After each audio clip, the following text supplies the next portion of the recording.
This case study describes the process of developing an institutional and regulatory framework for fecal sludge management of Dhaka city, particularly focusing on the systematic approach adopted engaging all major stakeholders and challenges faced. The experience of developing an institutional framework for fecal sludge management for a megacity like Dhaka is expected to benefit many who are or will be involved in such initiatives.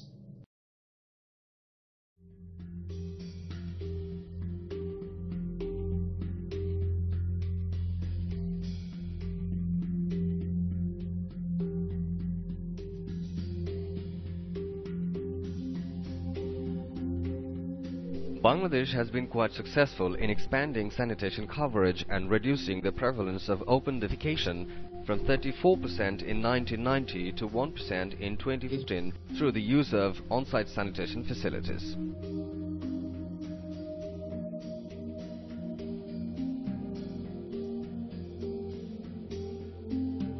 We have 160 million population, and out of that 156 million people depend on on-site system.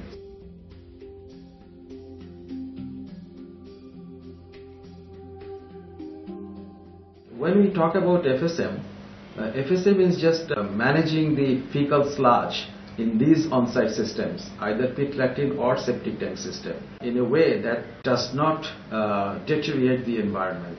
Since in Bangladesh, FSM is relatively newer concept in the sanitation sector, most people, including different authorities who are actually mandated for sanitation services, are unaware of the fecal sludge management system, their functions and their consequence.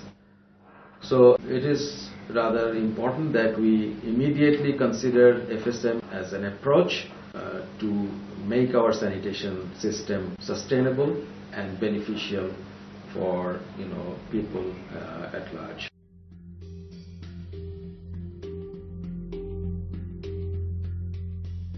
Currently, except for about 20% area of Dhaka city, the entire country, including over 50 million people in urban areas, is served by on-site sanitation facilities, which include different forms of pit or pole flush latrines and septic tank system.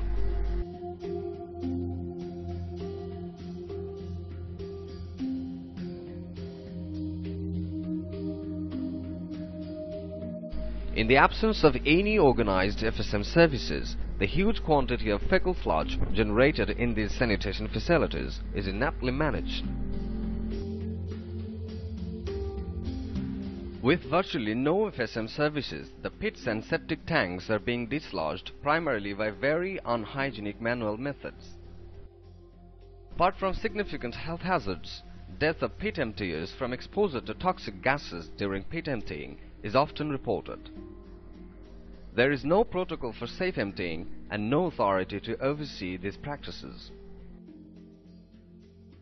In the absence of treatment facility, the entire fecal sludge emptied from these facilities are discharged into open environment, drainage system or water bodies by emptiers.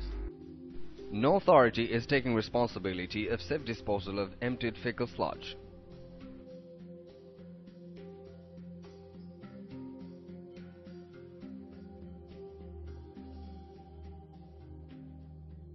Talking about Dhaka sanitation system, if we look at the Dhaka as a mega city, the population in Dhaka is very high. We have about 15 million population living in a very small area, resulting in the density of population to more than 44,000 people per square kilometer. So we can imagine the density. It's probably the only city where we have that much of density in the world. In Dhaka, people use septic tank mostly, but in the fringe areas, in low-income communities, it is pit latrine that is mostly used. And the most important thing, of course, is the content of these pit latrines and septic tanks are not properly disposed.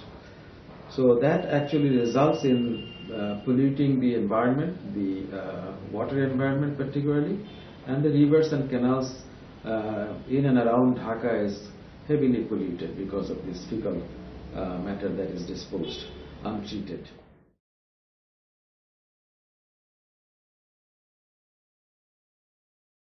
Mainly যেটা আমরা দেখি যে স্যানিটেশনের জন্য responsibility হচ্ছে city কর্পোরেশনগুলির।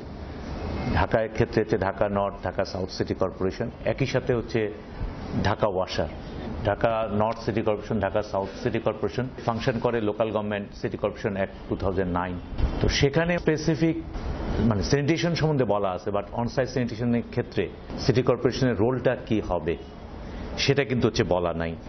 আবার in general হচ্ছে not only সাধারণ মানুষের হচ্ছে ধারণা, একই সাথে হচ্ছে সিটি কর্পোরেশনের পলিসি লেভেলেও একই ধারণা যে স্যানিটেশনের দায়িত্বটা হচ্ছে ঢাকা ওয়াসার। আবার ঢাকা ওয়াসা তাদের যে ঢাকা ওয়াসা অ্যাক্ট 1996 সেই অনুযায়ী হচ্ছে মানে ঢাকা ওয়াসার হচ্ছে রেসপন্সিবিলিটি তারা মনে করে জাস্ট পাইপ সুয়ারেজ যেখানে আছে সেটুকু। ফিকাল স্লাজ ম্যানেজমেন্ট নিয়ে হচ্ছে অ্যাওয়ারনেস হচ্ছে ইজ ভেরি লিটল, খুবই কম। এবং আরেকটা হচ্ছে যে রেগুলেটরি ইস্যুতে দেখা যাচ্ছে যে এখানেও আসলে কারো কাছে হচ্ছে ক্লিয়ার না। ঢাকা সিটি কর্পোরেশন যা কিনা পরিচালিত হয় সিটি কর্পোরেশন অ্যাক্ট 2009 এর মাধ্যমে, যেখানে আসলে স্লাজ ম্যানেজমেন্ট বা ফেকাল স্লাজ ওয়ার্ডটি আসলে সেখানে একেবারে এখন পর্যন্ত অনুপস্থিত, কিন্তু সেখানে যে ওয়ার্ডটি আছে রিফিউজ, তা কিন্তু আসলে সিটি কর্পোরেশন যে স্লাজ ম্যানেজমেন্টের সাথে সংশ্লিষ্টতাই প্রমাণ করে। তাহলে সিটি কর্পোরেশন এখানে একটি ব্যাপক দায়িত্ব রয়ে গেছে যে স্লাজ ম্যানেজমেন্টে। ঢাকা শহরে এরপর যা আসে সেটা হচ্ছে যে সুয়ারেজের সাথে সবচেয়ে বেশি জড়িত সেটা হচ্ছে ঢাকা ওয়াসা। ঢাকা ওয়াসা কিন্তু সুয়ারেজের সাথে জড়িত, কিন্তু সুয়ারেজ কানেক্টেড যে সুয়ারেজ বা স্লাজ সেটাকে ব্যবস্থাপনার জন্য তারা দায়িত্বপ্রাপ্ত। কিন্তু নন সুয়ার্ড যে স্লাজগুলো রয়ে গেছে সেইগুলো যা কিনা 80% আসলে ঢাকা শহরের পরিধি বিস্তৃত, সেখানে কিন্তু আসলে ঢাকা ওয়াসার কোনো ভূমিকা এই মুহূর্তে আমরা দেখতে পাচ্ছি না। তাহলে এরপরে আমাদের রাজুক যা কিনা হচ্ছে শহর ব্যবস্থাপনা, বিল্ডিং এবং শহরের যে বিভিন্ন জায়গা বা সেগুলোকে অবকাঠামোগত যে সংশ্লিষ্টতা, সেখানে কিন্তু আসলে রাজুকের স্যানিটেশনের সাথে সংশ্লিষ্টতা একেবারেই তাদের নেই, যদিও আসলে এটা ইনবিল্ট থাকা উচিত ছিল। এরপর আমরা যদি বলি যে মেট্রোপলিটন ডেভেলপমেন্ট প্ল্যান যেটা বিএমডিপি আছে, সেখানেও কিন্তু আসলে তারা ডিটেইলড এরিয়া প্ল্যান নিয়ে ঢাকা শহরের চারদিকে আমাদের কি ধরনের প্ল্যান নিলে পরে আমাদের এই শহরকে আমরা রক্ষা করতে পারবো, সেখানে তারা সংশ্লিষ্টতা আমরা দেখতে পাই। কিন্তু সেখানেও কিন্তু আসলে সেখানে কি ধরনের এই স্লাজ ব্যবস্থাপনা প্রয়োজন সেখানে তাদের সংশ্লিষ্টতা নেই। অন্যদিকে আছে যে বিল্ডিং অ্যাক্ট এবং আমাদের বাংলাদেশ ন্যাশনাল বিল্ডিং কোড, যা কিনা আসলে আমাদের বিভিন্ন বিল্ডিংয়ে কি ধরনের সেপটিক ট্যাঙ্ক সেগুলোর একটি ইঞ্জিনিয়ারিং দিক নির্দেশনা দিচ্ছে, কিন্তু সেখানে আসলে ইনস্টিটিউশনাল রোলগুলো কিন্তু আসলে ডিফাইন করার কোনো জায়গা নেই। তাহলে ইনস্টিটিউশন কার দায়িত্ব, এই স্লাজ ম্যানেজমেন্টের দায়িত্বটা কার? ম্যানুয়াল যে সুইপার আছে তাদেরই কিন্তু আলটিমেটলি হেল্পটা হচ্ছে সাধারণত নেওয়া যখন হচ্ছে একদমই হচ্ছে ব্লক হয়ে যায় আর কি। আর যেহেতু হচ্ছে সেফটি ট্যাঙ্ক বা এগুলি হচ্ছে কানেক্টেড টু দ্য আর কি আপনার ড্রেনেজ সিস্টেম, যার জন্য ঢাকা শহরে কিন্তু আসলে কেউ হচ্ছে ফিল করে না যে সেফটি ট্যাঙ্ক হচ্ছে পরিষ্কার করতে হবে, যদিও এটা মানে ফ্রিকোয়েন্সি বলা হয় 2 থেকে 3 বছর পর পর হচ্ছে করা উচিত আর কি। আবার যদি ফিল করার চিন্তা ভাবনা হচ্ছে করা হয়, সেই ক্ষেত্রে আসলে মানে ক্যাপাসিটির দিক থেকেও আসলে যদি ডিমান্ড ক্রিয়েট হয়, মানে সাপ্লাই এন্ডে দেখা যাচ্ছে যে সেই পরিমাণ কিন্তু হচ্ছে আসলে ক্যাপাসিটি হচ্ছে নাই আর কি। তো সেটাও হচ্ছে আসলে একটা বিরাট হচ্ছে গ্যাপ আর কি। যদি হচ্ছে লোকজনকে যদি আপনার রেগুলেটরি ফ্রেমওয়ার্কের মাধ্যমে যদি বাউন্ড করা হয় যে সেপটিক ট্যাঙ্কটাকে হচ্ছে পরিষ্কার করতে হবে, তো সেই ক্ষেত্রে হচ্ছে সাপ্লাই এন্ড যদি স্ট্রং না হয়, সেটা হচ্ছে আসলে একটা বিরাট একটা আমাদের এখানে হচ্ছে দুর্বলতা। বাংলাদেশে বর্তমানে অনেক ইন্টারন্যাশনাল এনজিও এবং বেশ কিছু ন্যাশনাল এনজিও ফিকাল স্লাজ ম্যানেজমেন্টের কাজ করছে, কিন্তু আবারও সেই একই কথা যে এই ফিকাল স্লাজ ম্যানেজমেন্টের কাজটা কেউই পুরো সাইকেল মেনটেন করে করছে না, আংশিকভাবে করছে এবং বেশিরভাগ ক্ষেত্রে দেখা যাচ্ছে পাইলট করছে কিন্তু স্কেলে করা হচ্ছে না। অর্থাৎ কোনো একটা এলাকায় ছোট একটা পরিসরে ফিকাল স্লাজ ম্যানেজমেন্টের কাজ করছে, কিন্তু একটা সিটি ওয়াইড অ্যাপ্রোচ নিয়ে কাজ কারা করবে, কিভাবে করবে, এইরকম কাজ এখনো মাঠে শুরু হয় নাই। একটা আইন কাঠামোর দরকার এই জন্য যে সরকার দেখতে পাচ্ছে যে শুধু একটা টয়লেট থাকলেই হচ্ছে না, টয়লেটের পরে টয়লেটের মলবর্জ্য সেটাকে এক জায়গায় নিতে হবে, অর্থাৎ সেটাকে ওই টয়লেট থেকে আরেক জায়গায় নিতে হবে, নেওয়ার একটা বিষয় আছে, তারপরে সেটাকে পরিশোধন করতে হবে, তারপরে সেটাকে পরিবেশের সাথে আপনি ছেড়ে দিতে পারেন বা নালায় ছেড়ে দিতে পারেন। তাইলে আপনার সর্বজনের জন্যই এটা স্বাস্থ্যগত হবে এবং পরিবেশ বিপর্যয় থেকে আমরা বের হয়ে আসতে পারব।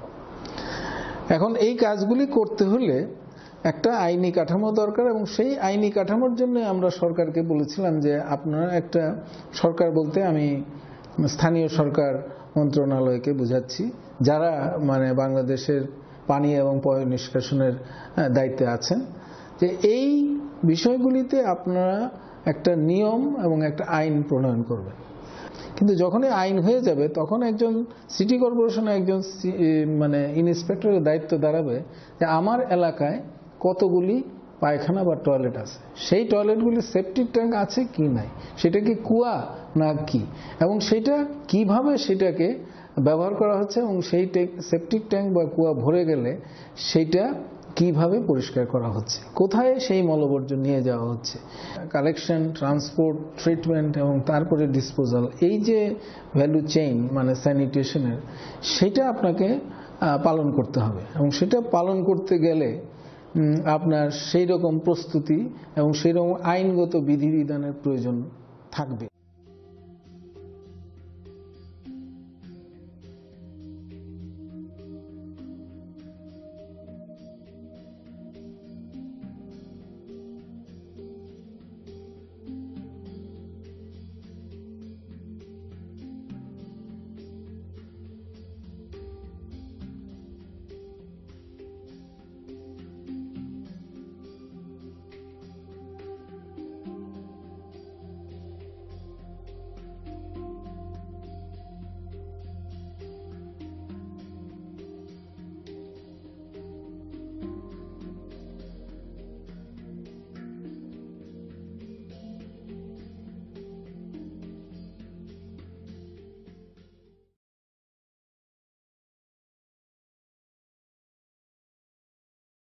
To avoid overlap in the responsibilities related to sanitation, it is important that we develop or we devise a framework under which the institutions will be assigned for specific roles related to FSM. That is why we discussed with the government, relevant ministry, that is the Ministry of Local Government, Rural Development and Cooperatives. We discussed with them the importance of FSM in Dhaka city, and the ministry is convinced that we should actually develop an institutional and regulatory framework for FSM to be implemented in Dhaka city. A participatory approach was considered in the development of the institutional regulatory framework for FSM. It was considered important so that all concerned owns this framework and accordingly performs in implementing this fecal sludge management system. While it is important that the government institutions as well as NGOs or international NGOs, development partners, they understand their responsibilities in performing fecal sludge management system in Dhaka city, it is also important that the people's representative, the public in general, they also become aware and understand their responsibilities and duties for smooth implementation of fecal sludge management in Dhaka city. We consider that this participatory approach will be very useful, very effective in devising a realistic framework for FSM in Dhaka city. It is also important to mention here that this framework, this institutional and regulatory framework is completely based on existing laws, rules, policies and strategies related to sanitation.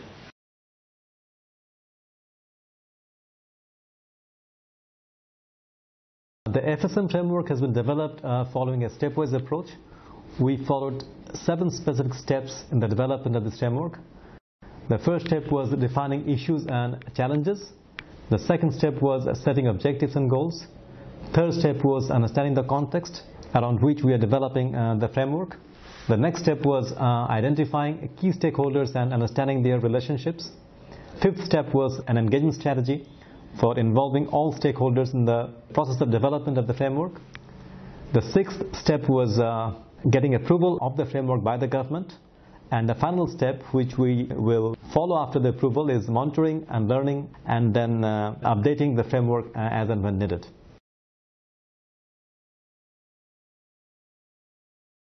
It was very important to clearly understand the situation of fecal sludge management practices in Bangladesh at the present moment.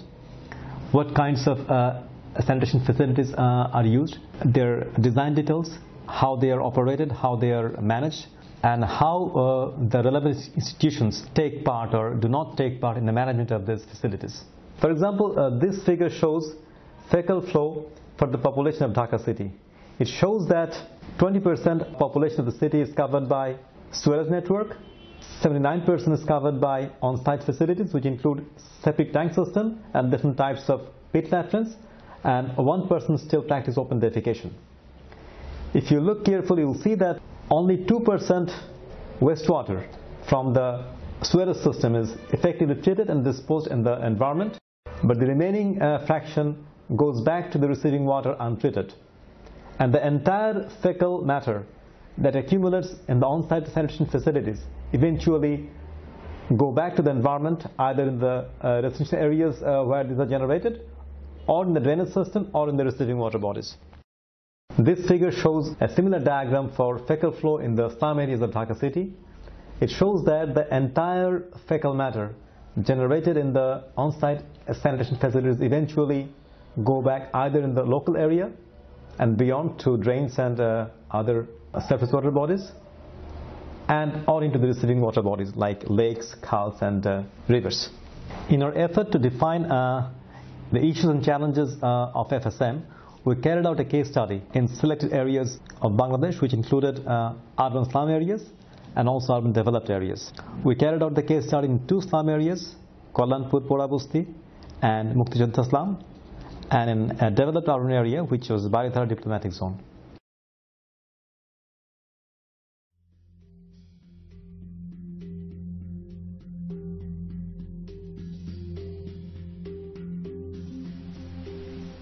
This highlights the importance of the proposed institutional and regulatory framework for FSM. Manual emptying, though very hazardous, is being practiced in urban areas.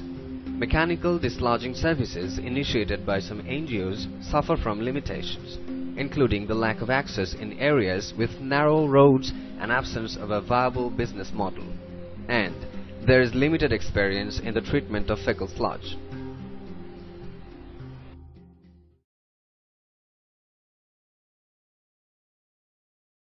The second step was setting objectives and goals. What are we trying to achieve with this framework? Are we trying to say that if this framework is developed, everything will be solved? Certainly not. In fact, the goal of this framework is to create an enabling environment for decision makers, policy makers, for sustainable implementation of FSM services in Dhaka city. The specific objectives were to identify ways and means for implementing FSM services and define specific roles and responsibilities of various institutions and stakeholders for effective implementation of FSM based on existing acts and laws.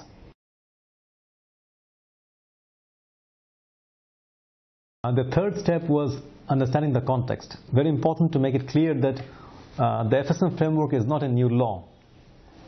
It's a framework based on existing rules and regulations. So it was very important for us to understand what are the rules and regulations that currently govern the management of sanitation system in Bangladesh, what are their limitations, who is responsible for implementing these acts and laws and regulations, So a very clear understanding of these issues are very important for the development of FSM framework in any country. The fourth step was identifying key stakeholders and understanding their interrelationships. It is very important to understand who are the key players in the management of FSM and in the implementation of the framework which we are trying to develop. And also it is important to understand the interest and influence of these key stakeholders with regard to fecal sludge management. For example, there could be institutions who are very influential in the management of fecal sludge. There may not be enough interest in them in this issue because of lack of awareness or lack of resources on their part. And there could be institutions who are very interested to take this issue ahead, but they may not be very influential. So it's very important to identify these relationships so that these people can be engaged in due course, so that we could all work together for implementation of FSM in Bangladesh. This is an influence interest diagram for fecal sludge management in Bangladesh. This figure shows which institutions have strong influence or low influence and which institutions have strong support or low support with regard to fecal sludge management. For example, Ministry of Local Government is very supportive of the FSM initiative, and they have a very strong influence towards the development and implementation of FSM services in Bangladesh. On the other hand, mechanical MTers, who strongly support the FSM initiative but have very little influence for the development of FSM framework. So it is important to understand these influence and interest issues so that all stakeholders could be integrated in the development of FSM framework.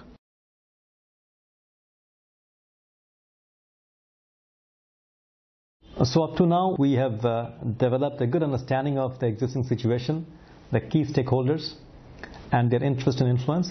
Now it is time for developing an engagement strategy, which is our step number 5. The objective of the strategy is to develop a plan for engaging all key stakeholders in the development of FSM framework in Bangladesh. The key to successful development of FSM framework is to make sure that the government, in this case the Ministry of Local Government, Rural Development and Cooperatives, owns this process and initiative, and to make sure that the framework is developed with active participation of all stakeholders, government and government development partners, and local and international NGOs, civil society organizations, and so on. A working committee was formed by the government, and the committee developed a strategy for drafting the FSM framework. As a part of this initiative, 22 field consultations were carried out throughout the country with support from the national and international NGOs. A subcommittee was formed for drafting of the FSM framework. At the same time, this initiative was supported by the South Asia Urban Knowledge Hub project, supported by Asian Development Bank and the Bill and Melinda Gates Foundation. Development of FSM framework for urban areas was a major objective of the K-Hub project. ITN Buvat has been selected by the government as the national center of the K-Hub, and many activities, including case study related to the development of FSM framework, was supported by the K-Hub.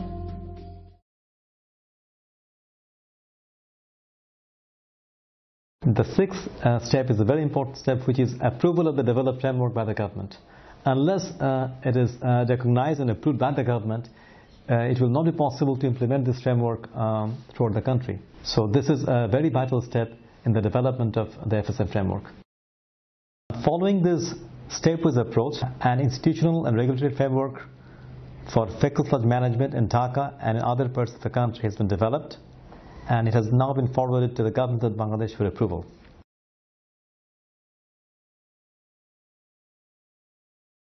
The last and seventh step is monitoring and learning from the FSM framework. We'd all agree that once this framework is developed and stakeholders begin to implement the framework, we'll learn new things, and there may be a need for updating the framework from time to time. So this monitoring and learning must be an integral process of the framework itself, so that we could learn from the implementation process and modify and update the framework as and when needed. It must be emphasized that this framework is not a new law. It is also not a guide or manual for designing or implementing a certain technology for treatment or for transportation of fecal sludge. It is a framework that identifies key stakeholders and assigns responsibilities for management of FSM to these specific stakeholders, and also identifies the major tasks to be performed by these key stakeholders.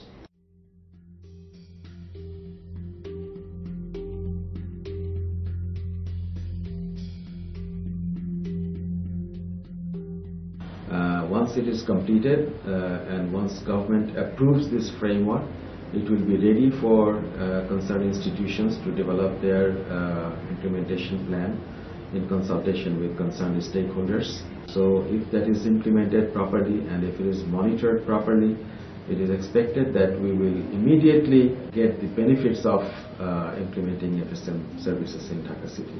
One important outcome that we foresee, that once this FSM framework is implemented in developing this FSM services in Dhaka City, we will immediately see the impact in the environment. The water bodies will no longer be polluted, the peripheral river system will be free from pollution, and the other very important aspect of FSM is, of course, the treated fecal sludge. We would be able to extract resources from our treated fecal sludge, and that will be very much beneficial for our agriculture. If we can maintain the quality and standard of treated fecal sludge, that will be absolutely an important resource that we should be able to use in our agricultural sector. And if that is so, if we can do that successfully, it is absolutely an important area where we should be able to develop business out of this system.